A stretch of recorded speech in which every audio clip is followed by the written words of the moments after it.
Welcome to Democracy Now!, democracynow.org, The Quarantine Report. I'm Amy Goodman. The U.S. death toll from COVID-19 could top 410,000 by January 1st. This, according to a new projection from the influential Institute for Health Metrics and Evaluation. That's more than double the current death toll, which is approaching 187,000. The Institute projects the daily death toll could reach 3,000 people a day by December. However, the Institute is projecting 120,000 lives could be saved if 95% of the country regularly wears face masks. This comes as President Trump openly mocked Joe Biden for wearing a face mask. Did you ever see a man that likes a mask as much as him? And then he makes a speech, and he always has it, not always, but a lot of times he has it hanging down. Because you know what? It gives him a feeling of security. If I were a psychiatrist, right? No, I'd say this guy's got some big issues. President Trump made the remark during a packed outdoor rally in Pennsylvania, where few people wore masks or practiced social distancing. The state of Pennsylvania has banned outdoor gatherings of more than 250 people, but the Trump campaign openly violated the restriction. Meanwhile, COVID-19 cases are surging on college campuses across the country. More than 45,000 cases have been reported since late July. The State University of New York, Oneonta, has canceled in-person classes for the rest of the semester after nearly 400 students tested positive for coronavirus. The University of Illinois at Urbana-Champaign has announced a 2-week lockdown after more than 700 students became infected. The global death toll from COVID-19 is approaching 870,000. On Thursday, Brazil became the second country to top 4 million cases. Meanwhile, India reported nearly 84,000 new cases Thursday, the highest daily count for any country since the pandemic began. This comes as Amnesty International is reporting over 7,000 healthcare workers have died from COVID-19, including 1,300 in Mexico and nearly 1,100 in the United States. In other health news, the United Nations is warning the poverty gap between women and men is widening. The UN estimates 47 million more women and girls will be pushed into poverty due to the pandemic. U.S. Marshals have shot dead an anti-fascist activist who is suspected of killing a member of a far-right group during a recent protest in Portland, Oregon. 48-year-old Michael Renault was shot dead in Lacey, Washington, near Olympia, just hours after an arrest warrant was issued for him. Lieutenant Ray Brady of the Thurston County Sheriff's Office said 4 officers fired shots during the raid. There was a confrontation between the officers that were on scene and the subject. The information that we have at this time is that the subject was armed. There was shots that were fired into the vehicle, and the subject fled from the vehicle, at which time there was additional shots that were fired. On Thursday, Vice News aired an exclusive interview with Michael Renault, who appeared to admit to shooting Aaron Danielson, a member of the far-right Patriot Prayer Group. I felt that my life and other people around me's lives were in danger. And I felt like I had no choice but to do what I did. They want to paint a picture of Antifa having major involvement. A lot of people don't understand what Antifa represents. And if you just look at the basic definition of it, it's just anti-fascist. And I am 100% anti-fascist. I'm not a member of Antifa. I'm not a member of anything. Honestly, I hate to say it, but I see a civil war right around the corner. That shot felt like the beginning of a war. The mayor of Rochester, New York, has suspended 7 police officers involved in the suffocation death of a black man named Daniel Prude in March. The decision came one day after the man's family released shocking video of his death. Prude died from asphyxiation after officers handcuffed him, put a hood over his head, and then pushed his face into the freezing cold ground for 2 minutes while kneeling on his back. Prude was naked and unarmed. Rochester Mayor Lovely Ann Warren apologized to Prude's family. Mr. Daniel Prude was failed by our police department, our mental health care system, our society, and he was failed by me. Daniel Prude's daughter, Tashira Prude, appeared on CNN Thursday and called for the officers to be fired and charged with murder. I would like to see them be fired and charged with murder. There's video footage of these people suffocating my father. My father was murdered by these police officers. There's no reason why they should be on a paid suspension. They should be arrested and they should be tried. Protesters gathered outside the home of Washington, D.C. Mayor Muriel Bowser Thursday, one day after police shot dead Deon Kay, an 18-year-old black teenager. Body cam footage released by the Metropolitan Police Department shows Kay had a gun, but that he threw it away before an officer shot him.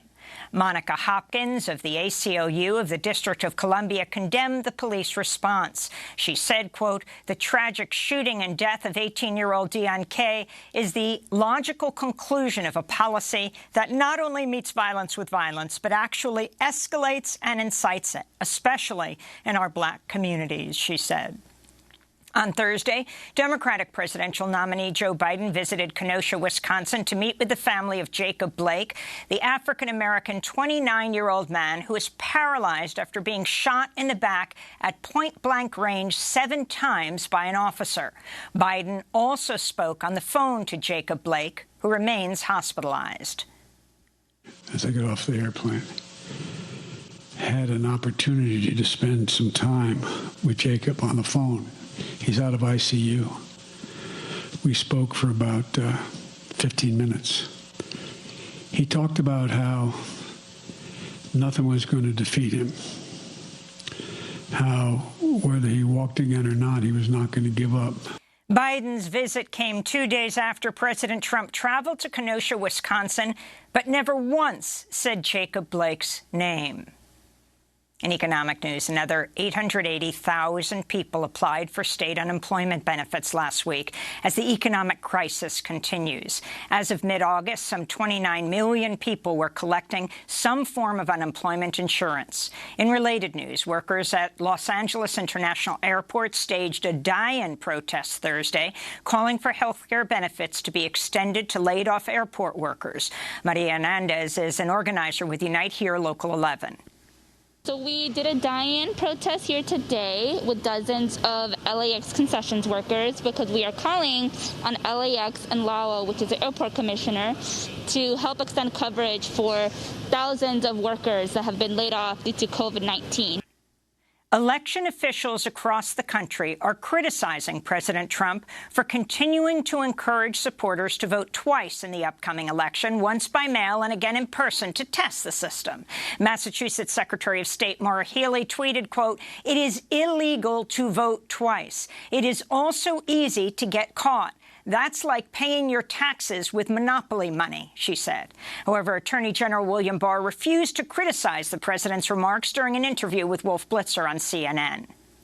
He's trying to make the point that the ability to monitor this system is not good. And if it was so good, if you tried to vote a second time, you would be caught if you voted in person. That would be illegal if they did that. If somebody mailed in a ballot and then actually showed up to vote in person, that would be illegal. I don't know what the law in the particular state says. You can't vote twice.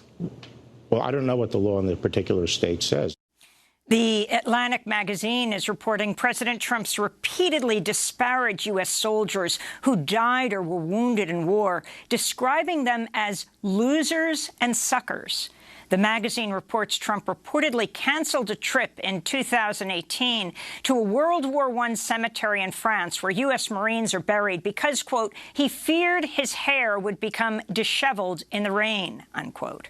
Trump's quoted as saying, "Why should I go to that cemetery? It's filled with losers." Trump also opposed the inclusion of wounded veterans in a proposed 2018 parade, saying, quote, "Nobody wants to see that." President Trump dismissed the report in The Atlantic as fake news.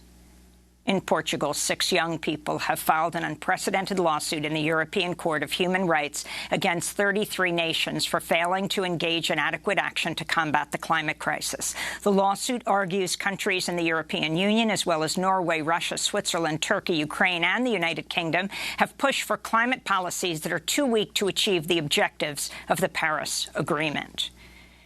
At least one person is dead after an oil tanker off the coast of Sri Lanka burst into flames Thursday. The tanker was carrying more than 2 million barrels of crude oil from Kuwait to India. One Filipino crew member died. It's unclear how much oil has spilled into the ocean. In academic news, a George Washington University professor specializing in Africa and the African diaspora has admitted she's lied about being Afro-Latinx for years, when in fact she's a white Jewish woman from the suburbs of Kansas City. Jessica Krug made the acknowledgement on Thursday in a column she wrote for Medium titled "The Truth and the Anti-Black Violence of My Lies." She said her career was built on a toxic soil of lies. She once described herself as a, quote, unrepentant and unreformed child of the hood. She was also an activist in New York and recently testified by video to the New York City Council. I also want to call out all these white New Yorkers who waited 4 hours with us to be able to speak and that did not yield their time to Black and brown indigenous New Yorkers. One of her former colleagues, Yaramar Benia, has called on her to start a fellowship fund for Afro-Latinx scholars and, quote, fund it with at least as much money as she obtained through her lies, unquote. In Mexico, prominent transgender activist Maria Rodriguez Lemus was found dead Wednesday in her home in the state of Chihuahua. LGBTQ rights advocates say her violent killing was an act of hate and are demanding authorities investigate. This comes after the killing of another trans activist in Chihuahua in March. The northern Mexican state has one of the highest rates of killings of LGBTQ people in Mexico.